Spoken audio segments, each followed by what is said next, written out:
Hey, yo. Word up? It's your man, KGN, KG Money. I'm back at it again. Y'all been looking for me? Well, here I am. Yeah, so today, man, we're gonna continue from yesterday. Yesterday we talked about sex, history of sex. I talked about, we took it right from the starting, from the beginning. The primary reason for sex, like I mentioned yesterday, is procreation. But in the midst of this procreation, in the midst of this procreational activity,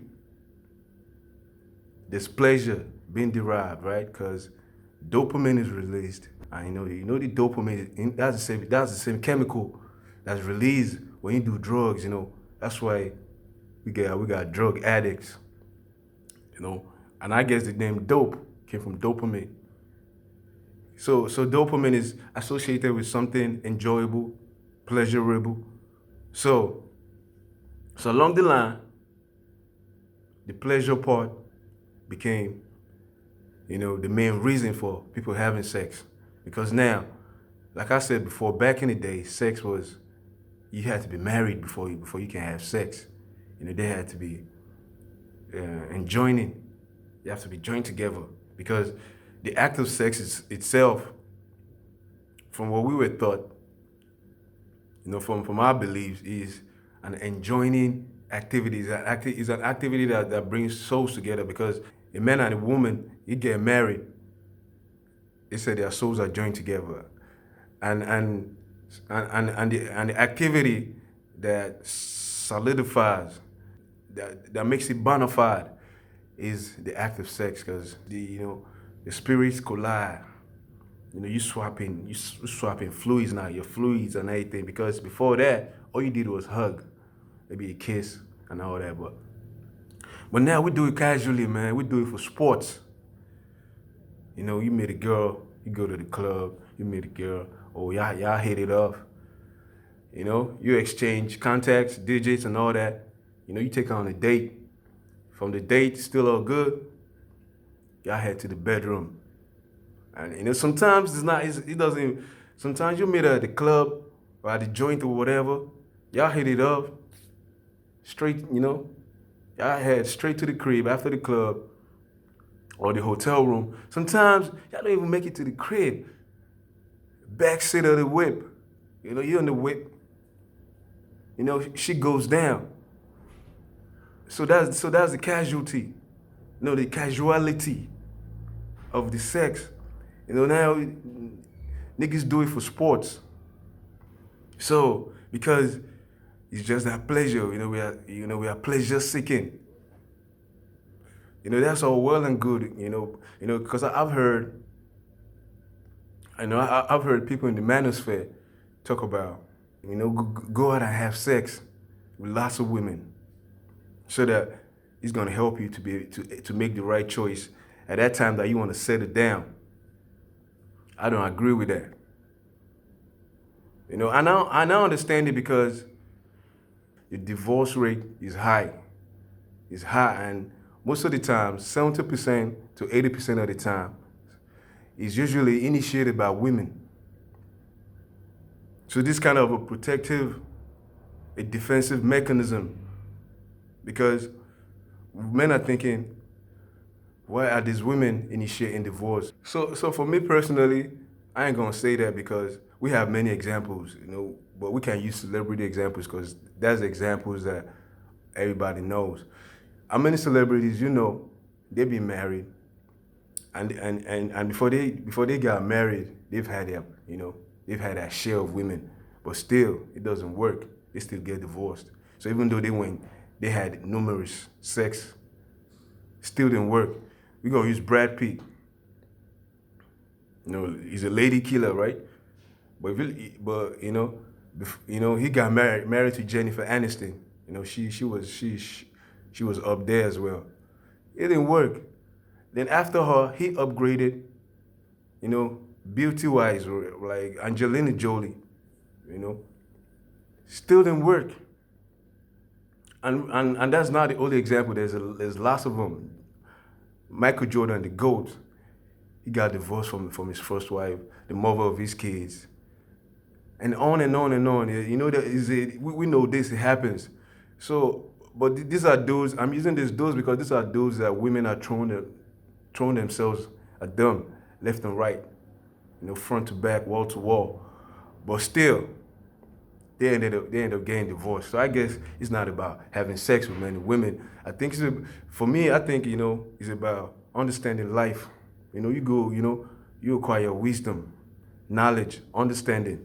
You dig? Because if you understand life, you understand the dynamics of life, and a part of the dynamics is humans, men and women, the way we operate. If you do that, then it's gonna help with your relationship. You understand? And stuff. So I don't think it's about going out having sex and all that. It's even better. Because we're supposed to have sex with one person, at least the woman. Because back in the days, men had multiple wives. I've given the examples yesterday. Even from take it back to the Bible, to the Quran, even in the Muslim religion, you can have 4 as long as you can afford it. You can take care of them. You understand? But even our examples, even from Abraham, even before Abraham, but let's use Abraham. He had one, but later on he had more. Moses, he had more than one. David, more than one. Solomon, 300. And all that. So the kings, the emperors, the chiefs, the successful men, they had access.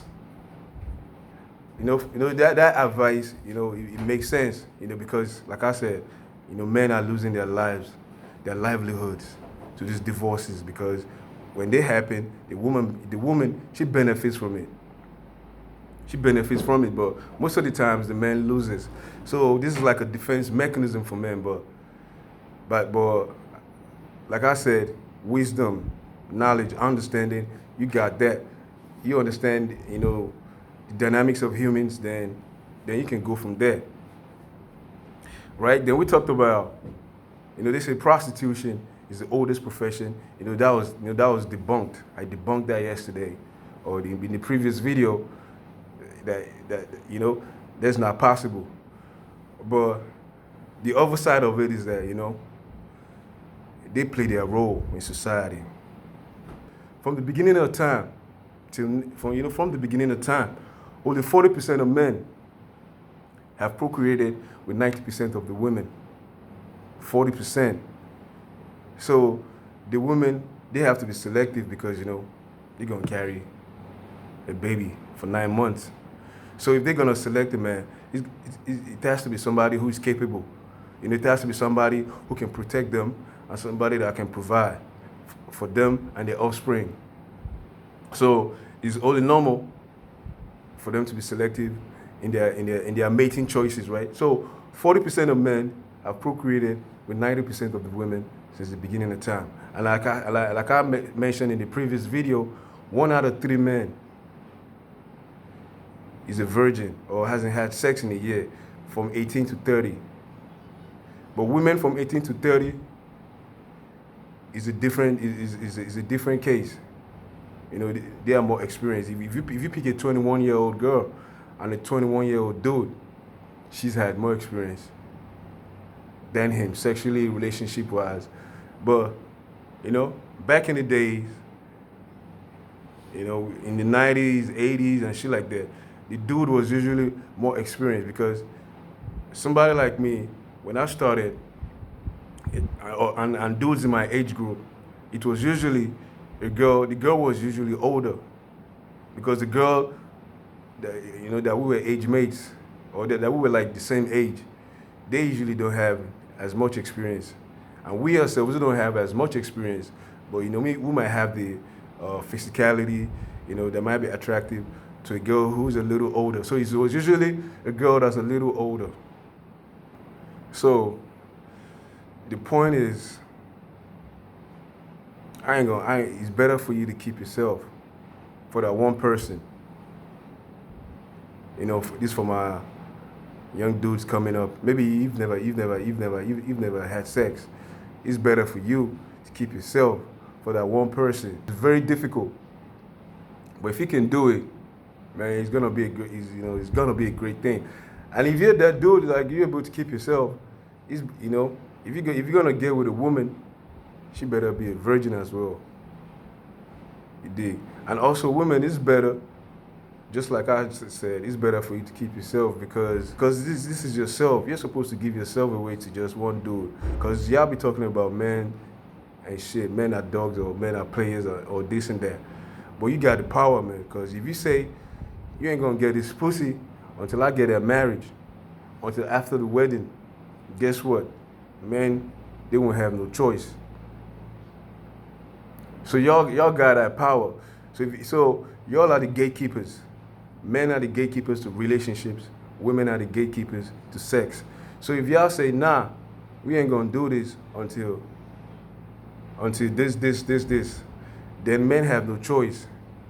It's not even a good look for the guy that you end up with because you're having hot girl summer, you have your whole face. Now you get married to the dude, right? Eventually, then y'all go out, you've had sex with that dude over there. Y'all go over there. Oh, that's somebody that you've had sex with. It's not a good look for your dude. And it's not a good look for you. It's not a good look for your dude and your kids. So it's better if you can do it to keep yourself for that one dude. And it's the same for men as well. But from statistics, I've mentioned this in previous videos. The more body counts a woman has, the more likelihood for divorce. Even they were specific in the research, in the data, that after six bodies, the likelihood of divorce gets higher. That's for women, but that's on the side. So we've talked about the history, to the modern day, the prostitution, men paying for sex and all that. Sometimes, like I said, the prostitutes, they got the role that they play in society because it's not easy for men to get sex. So sometimes you might have to pay for it. I'm not gonna recommend you paying for sex, but it helps. Because if you've had it before and now it's difficult for you to have. It's difficult for you to get. To avoid the implosion because we got people carrying out activities that are detrimental to society or to their surroundings because of their inability to get sex. So it leads to some form of implosion, some form of explosion. So sometimes we need an outlet. You need to let the pressure off. So if you're gonna have to pay, I guess that's what you gotta do, but I don't recommend it for nobody. So we don't talk about that. So now we're gonna talk about sexual transmutation. I was reading a book, Think and Grow Rich, by Napoleon Hill. I've heard many people talk about that book. For every young man that's growing up, you're trying to get up there. You need to read. These are books that you need to read. He talked about, transferring your sexual energy into your creative energy. Because like I said, the world is sexualized. You turn your TV on, you open your laptop, your phone, everything, magazines, there's sex everywhere. Everywhere, everything is sexualized. So it's hard to avoid these things. But at the same time, if you're a young dude, you're coming up, especially if you're a creative, and you don't even have to be a creative, maybe you want to be an entrepreneur or shit like that. Your sexual energy, that time that you're feeling that horniness, you want to have sex. If you can hold it, You understand? You can't hold it. You take that energy, then you transfer it to something that you're trying to do. At that point that you're feeling, you feeling like, oh, I want to do it. Then you shift your focus. You shift your focus to something that you're trying to create. And I guarantee you're gonna come up with something. So that's that. So that's the transmutation. This, this has been verified. So by people who have practiced this successfully. I'm still doing it myself. You understand? So the point is, take that energy, because when you have sex, energy is being released, and you got to make sure your energy is going to the right place.